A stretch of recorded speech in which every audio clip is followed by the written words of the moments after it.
किसी तरह की, जब से मैंने अपनी आंखें खोली हैं, हमने नहीं सुना कि कुछ ईद के दिन कभी कहीं भी दिक्कत आई हो। और एक 10 मिनट की नमाज़ होती है। मुझे लगता है कि व्यवस्था इशू बनाने के लिए जो लगातार संभल में प्रयास किया जा रहा है, बार बार 2-2 बार सर्वे कराकर, फिर जो वहाँ के जो प्रशासनिक अधिकारी हैं उनके द्वारा जो एक माहौल तैयार किया जा रहा है, एक प्रयोगशाला की तरह संभल का इस्तेमाल हो रहा है, ये सिर्फ राजनीति के लिए है।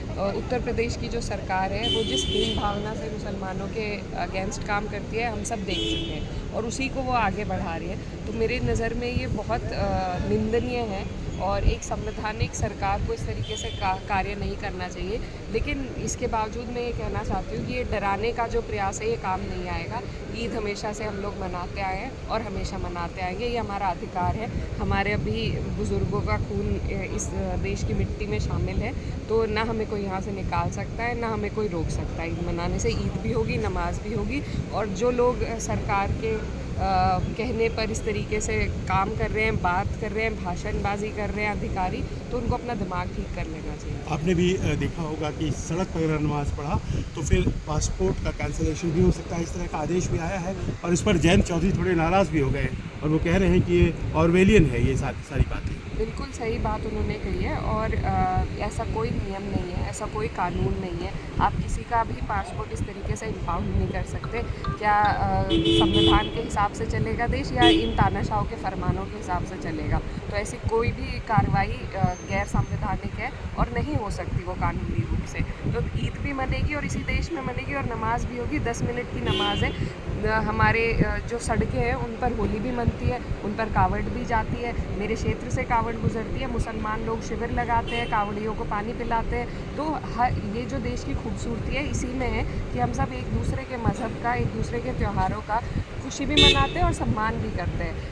जनता को किसी को दिक्कत नहीं है नमाज से, सिर्फ उत्तर प्रदेश की हीन भावना रखने वाली सरकार को है, और ये गैर संवैधानिक है। मेरे ख्याल से तो सुप्रीम कोर्ट को इसमें स्वयं संज्ञान लेके क्लैरिटी देनी चाहिए। लेकिन फिर भी मैं ये कहना चाहूँगी कि डरने की कोई बात नहीं है। कोई ऐसा नहीं है, कहीं संविधान में नहीं लिखा कि हमें हमारा मज़हब या हमारा त्यौहार मनाने से रोका जाए। बस आखिरी प्रश्न है मैडम, नाम बदलने के लिए अभी दिल्ली विधानसभा में ख़ास तौर पर एक प्रस्ताव जिसमें कि मुस्तफ़ाबाद का नाम बदला जाए, शिव विहार रखा जाए, और इस तरह से वाराणसी में भी एक ज्ञापन वहाँ के महापौर को दिया गया है कि 50 जगह जहाँ पर औरंगाबाद या इस तरह के नाम है बदला जाए।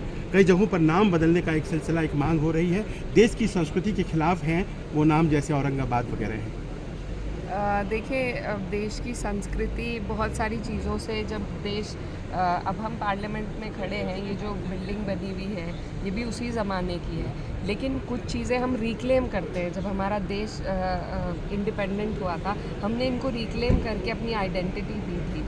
तो ये लोग जिस सोच रखते हैं वो पता नहीं इनकी अपनी सोच है, इन्हें काम करना नहीं है। सारी बड़ी बात का छोटा मुद्दा ये है कि इन्हें काम करना नहीं है, इन्हें इन्हीं बेकार के मुद्दों में लोगों को उलझा कर रखना है। हमारे शिक्षा का क्या स्तर आज है, हमारे स्वास्थ्य के जो केंद्र हैं उनका क्या स्तर आज है, हमारे जो मज़दूर भाई हैं उनकी न्यूनतम वेतन कितनी कम है, हमारे किसान आज भी धरना दे रहे हैं। लेकिन इन लोगों को इन सब चीज़ों से लेना देना नहीं है। इन्हें यही, यहाँ का नाम हिंदू कर दो, यहाँ का मुसलमान कर दो, इन सब चीज़ों से कोई फ़र्क नहीं पड़ने वाला है। जनता अब सचेत हो गई है, समझदार हो गई है, कर ले इनको जो करना है।